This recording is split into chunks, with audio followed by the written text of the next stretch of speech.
Hello students, welcome once again in Shri Shyam study point. और जैसा कि आपको पता है कि हम क्लोरोप्लास्ट के बारे में पढ़ रहे थे पिछले प्रीवियस चैप्टर में, तो प्रीवियस लेक्चर के अंदर तो आज हम स्ट्रक्चर ऑफ द क्लोरोप्लास्ट हम करेंगे कि किस तरह की स्ट्रक्चर होती है। जैसे कि मैंने पिछले लेक्चर में भी आपको ये डायग्राम दिखाया था कि इस डायग्राम के अंदर आप देख सकते हो कि किस तरह की जो क्लोरोप्लास्ट होती है। अभी देखो क्या होता है, क्लोरोप्लास्ट क्या है। जैसे कि हमने प्रीवियस लेक्चर के अंदर पढ़ा था क्लोरोप्लास्ट के बारे में, तो chloroplast is a cell organelle, plant cell organelle. हम ये कहेंगे इट इज ए, क्योंकि प्लास्टिड है और प्लास्टिड किस में होते हैं, प्लांट सेल के अंदर होते हैं, तो it is a organelle present in a cell organelle which is present in. और आप ये कहोगे, अगर इसकी प्रॉपर डेफिनेशन लिखनी है क्लोरोप्लास्ट की तो क्या लिखोगे, द डबल मेम्ब्रेनस, जिसके चारों ओर टू मेम्ब्रेन्स है, double membranous oval shaped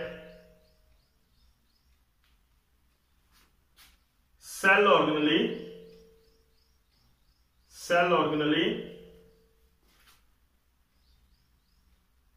present in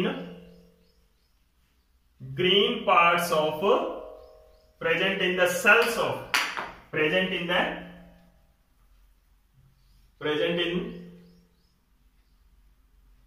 the cells of green part of plant, green parts of plant के अंदर जो सेल ग्रीन कलर देने वाली जो सेल ऑर्गेनेली होती है वो क्या होती है, क्लोरोप्लास्ट होती है। Now what is the structure, mainly इसके अंदर क्या होता है, chlorophyll is the colour pigment, chlorophyll is the color pigment which is present inside it and which gave the green color, okay? और वो सनलाइट को ट्रैप करता है, वो सनलाइट को ट्रैप करता है। और किस तरह से करता है वो हम पढ़ेंगे अभी। इसके अंदर क्या होता है, the structure of the chloroplast, किस तरह की इसके अंदर स्ट्रक्चर होती है। तो let's start with the structure of the chloroplast कि किस तरह की इसके अंदर स्ट्रक्चर होती है। तो स्ट्रक्चर के अंदर क्या होती है, इट इज कवर्ड बाय, सबसे पहले क्या होती है, मेम्ब्रेन। इसकी जो कवरिंग होती है वो किस तरह की होती है, it is double membranous, double membranous होती है, टू मेम्ब्रेन होती है, एक आउटर जो बाहर होती है and inner membrane, two membrane होती है, outer and inner. This is the outer membrane and this is the inner membrane. So these are the outer and inner membrane of the chloroplast. ठीक है। उसके बाद में क्या आता है, इसका आता है स्ट्रोमा। तो स्ट्रोमा के अंदर क्या होता है, जैसे कि मैट्रिक्स हमने किस में पढ़ा था, माइटोकॉन्ड्रिया के केस में हमने मैट्रिक्स पढ़ा था, वैसे ही क्या है इसके अंदर स्ट्रोमा होता है, the material present inside the membrane of chloroplast. Chloroplast की मेम्ब्रेन के अंदर जो मटेरियल प्रेजेंट होता है उसको हम क्या बोलते हैं, स्ट्रोमा। तो दिस इज द, जो ये पार्ट यहां पे प्रेजेंट है, जो मटेरियल यहां पे प्रेजेंट है उसको क्या बोलेंगे, स्ट्रोमा बोलेंगे। क्लियर है कि? तो stroma is the material which is present inside the chloroplast. Chloroplast के अंदर जो प्रेजेंट है मटेरियल, इसको हम क्या बोलेंगे, स्ट्रोमा बोलेंगे। ठीक है ना। अब इस स्ट्रोमा के अंदर क्या क्या चीज आता है, इसके अंदर क्या होता है, ग्रेनुलर डेंस साइटोप्लाज्म होता है, जैसे कि माइटोकॉन्ड्रिया का होता है, ग्रेनुलर डेंस साइटोप्लाज्म, ओके।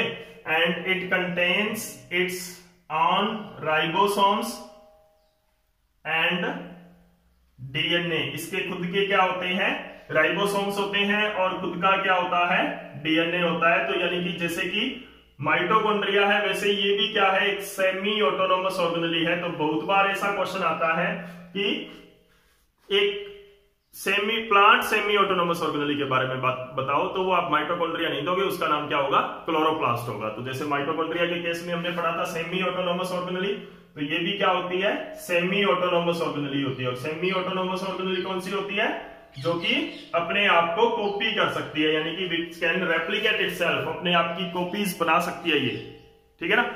तो उसके बाद में क्या होता है, इसके अंदर होता है ग्रेना। ग्रेना क्या होता है, these are the disc like structure, disc की तरह स्ट्रक्चर होती है, disc like structure. This is formed by the disc like structure, singular called granum. Okay, singular उसको क्या बोलते हैं, ग्रेनम बोलते हैं। जैसे डिस्क होती है सीडी प्लेयर की, तो उस तरह की ये स्ट्रक्चर के अंदर होती है। तो ये जो ग्रेनम है वो क्या होते हैं, दे प्रेजेंट ऑन वन अनदर, एक दूसरे के ऊपर ये क्या होती हैं, प्रेजेंट होती है। दे प्रेजेंट ऑन वन अनदर, इस तरह से स्ट्रक्चर होती है। जैसे कि ये ग्रेनम है, उसके ऊपर ये, इसके नीचे ये, इसके नीचे ये, इस तरह से क्या होती है कि they are present in one another. और ये जो स्ट्रक्चर यहाँ पे जो कंप्लीट स्ट्रक्चर बन रही है, इसको क्या बोलते हैं, ग्रेना बोलते हैं। इस ग्रेना के अंदर ईच जो पीस है, डिस्क लाइक स्ट्रक्चर है, उसको हम क्या बोलेंगे, ग्रेनम बोलेंगे। क्लियर है कि नहीं। तो यहां पे क्या होता है, the surface of these grana, surface of granum, granum की जो सरफेस होती है उसको क्या बोलते हैं, थाइलाकॉइड बोलते हैं। The surface of the granum is called as thylakoid. जैसे कि ये सरफेस है इसकी, इस सरफेस को क्या बोलेंगे, जो अपर सरफेस है इसकी, इसको क्या बोलेंगे हम, इस सरफेस को क्या बोलेंगे, thylakoid. Okay, and there are the stark which connect the two grana, दो ग्रेना को मिलाने वाले स्टार्क को क्या बोलते हैं, लैमिली बोलते हैं। Clear. And the stark which connects the grana each other, एक दूसरी ग्रेना के साथ जो जोड़ती है स्टार्क, उसको क्या बोलते हैं, लैमेली बोलते हैं। तो लैमेली इज द स्टार्क और एक ट्यूब जो क्या करती है, दो ग्रेना को आपस में कनेक्ट करती है। तो यहां पर देखो, अगर स्ट्रक्चर को मैं थोड़ा रिपीट करता हूं तो क्या होता है, these structures are the disc like structure, जो आप देख रहे हो, which are present on one another, एक दूसरे के ऊपर जो प्रेजेंट होती है उनको क्या बोलते हैं, ग्रेना बोलते हैं। इसकी जो ऊपर सरफेस आप देख रहे हो, दिस वन, ये वाली सरफेस जो है, इसको क्या बोलते हैं, थाइलाकॉइड बोलते हैं। This surface is called thylakoid.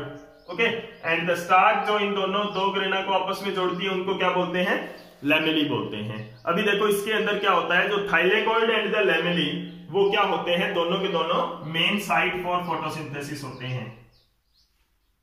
यानी कि thylakoid and lamellae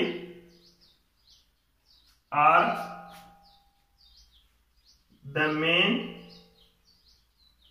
site for photosynthesis. Photosynthesis के लिए मेन जो साइट होती है वो कौन सी होती है, थाइलेकॉइड और लैमेली होती है। यानी कि यहां पर क्या होती है, सबसे ज्यादा मैक्सिमम एब्जॉर्प्शन ऑफ सनलाइट की, अगर हम कहें कि सबसे ज्यादा जो एब्जॉर्प्शन है सनलाइट की, वो कहां पर होती है, in the thylakoid and in the lamellae part of the chloroplast के अंदर सबसे ज्यादा क्लोरोफिल होते हैं, तो वहां पर सबसे ज्यादा सनलाइट ट्रैप होती है।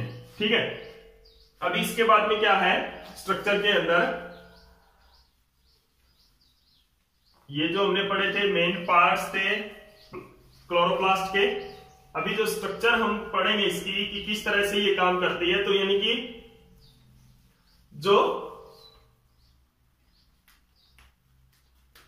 थाइलेकॉइड है, thylakoid and lamella has light harvesting complex, light harvesting complex होते हैं। लाइट हार्वेस्टिंग कॉम्प्लेक्स का मतलब क्या होता है, which will harvest the sunlight. अब ये क्या करेंगे, दीज पार्ट्स क्या करते हैं, दे हार्वेस्ट और ट्रैप द सनलाइट सनलाइट को ये पार्ट ट्रैप करते हैं, ये पार्ट और द लेमिला मैक्सिमम सबसे ज्यादा ये पार्ट है वो सनलाइट को ट्रैप करते हैं। अभी इसके अंदर क्या है कि किस तरह से सनलाइट यहां पर क्या होते हैं, फोटोसिंथेटिक एंजाइम्स होते हैं। ओके, क्या है कि photosynthetic enzymes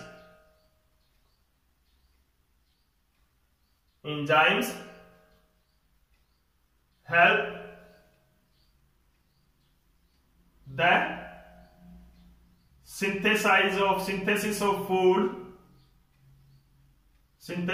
food by sunlight. Sunlight से फूड को सिंथेसाइज करने में ये जो फोटोसिंथेटिक एंजाइम है वो हेल्प करते हैं, जो कि इसके मैट्रिक्स के अंदर प्रेजेंट होते हैं। तो मैट्रिक्स के अंदर जो फोटोसिंथेटिक एंजाइम्स होते हैं वो क्या कर रहे हैं, हेल्प कर रहे हैं for the photosynthesis. Okay, so this is also a semi-autonomous organelle and this is about the structure of the chloroplast के बारे में था, स्ट्रक्चर था ये।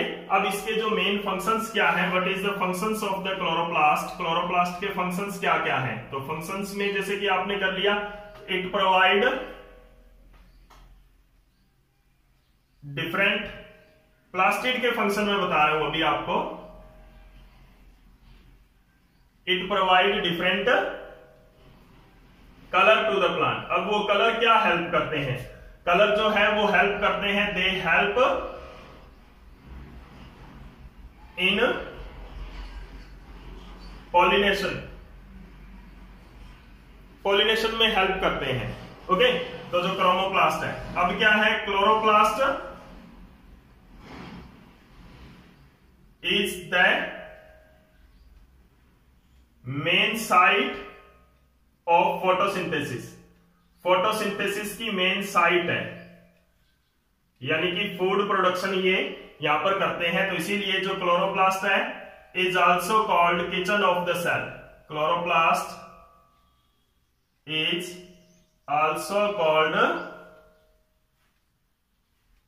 किचन ऑफ द सेल, क्योंकि सेल का यहां पर फूड बन रहा है तो सेल का किचन भी इसको बोल देते हैं, इस ऑर्गेनेली को, कि ये सेल का किचन है क्योंकि यहां पर सेल का फूड बन रहा है। ठीक है ना। तो क्रोमोप्लास्ट है वो डिफरेंट कलर देता है, जैसे कि ब्राइटली कलर्ड फ्लावर आप देखते हो तो उन फ्लावर्स के जो डिफरेंट कलर्स होते हैं वो पॉलिनेशन में हेल्प करते हैं, क्योंकि इंसेक्ट्स को वो अट्रैक्ट करेंगे अपनी ओर। आपने पढ़ा है पॉलिनेशन है वो इंसेक्ट से ही हो जाता है, तो इंसेक्ट्स को अट्रैक्ट करने के लिए डिफरेंट ब्राइटली कलर देना, जो कलर होना फ्लावर का जरूरी है ताकि इंसेक्ट्स उनकी तरफ अट्रैक्ट हो। तो जो क्रोमोप्लास्ट है उसका क्या काम होता है, तो give the different colour and they help the plant in some processes like they make them attractive, attractive बना देते हैं और उससे क्या होती है, इनकी पॉलिनेशन आसानी से हो जाती है। और ये क्या करते हैं, जैसे कि ल्यूकोप्लास्ट है, ल्यूकोप्लास्ट क्या करता है, the function of leucoplast is leucoplast store the reserve material, store the reserve food material, जो रिजर्व फूड मटेरियल है उसको क्या करता है, ये स्टोर करता है। तो these are the functions and the structure of the chloroplast. Chloroplast है और प्लास्टिड के जो फंक्शंस हैं वो हमने किए हैं, और स्ट्रक्चर ऑफ द क्लोरोप्लास्ट है। उम्मीद करता हूं ये कंसेप्ट आपको क्लियर हुआ होगा, और अगर वीडियो आपको अच्छी लगी है तो प्लीज इसको लाइक एंड शेयर कर दें। Thank you.